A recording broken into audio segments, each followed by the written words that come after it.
In June of 1932, a woman appeared in a rural Alabama doctor's office in nothing but a white, blood-covered gown. Now this, in itself, should not be too surprising, as people often have accidents nearby and come to the nearest doctor's office for medical attention.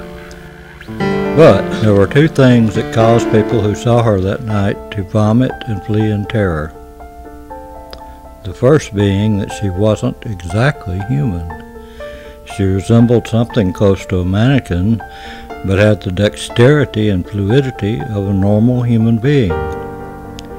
Her face was as flawless as a mannequin's, drawn on eyebrows and smeared in makeup. There was a kitten clamped in her jaws, so unnaturally tight that no teeth could be seen, and the blood was still squirting. She then pulled it out of her mouth, tossed it aside, and collapsed.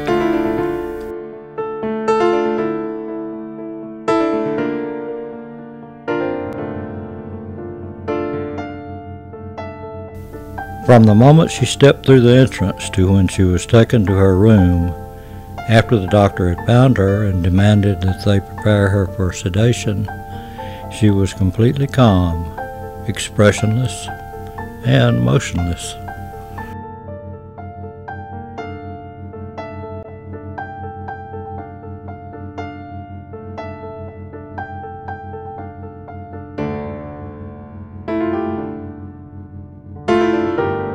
The doctors thought it best to restrain her until the authorities could arrive, and she did not protest.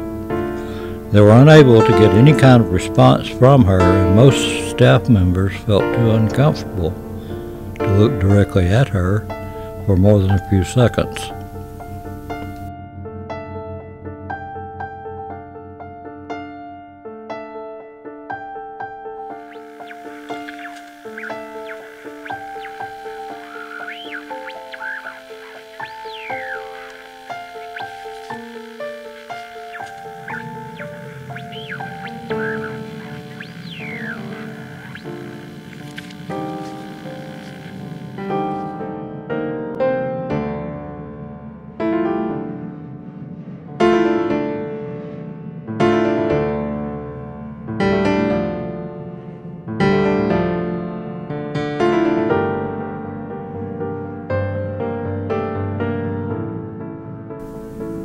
But the second the orderly tried to sedate her, she fought back with extreme force.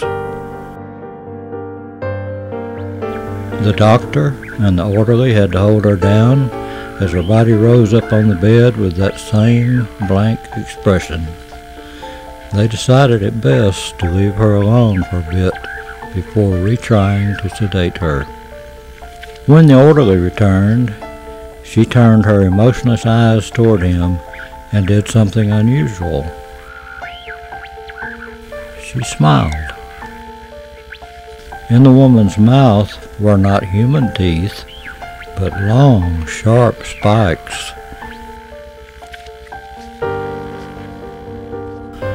With only a few short movements, she broke her bonds and slowly stood upright on the bed. The doctor tried to subdue her, but was tossed like a rag doll. Then she darted towards him, biting his neck and puncturing his jugular. As he lay there bleeding out, gasping for air, he wheezed his final question, "What are you?" She leaned closer and whispered,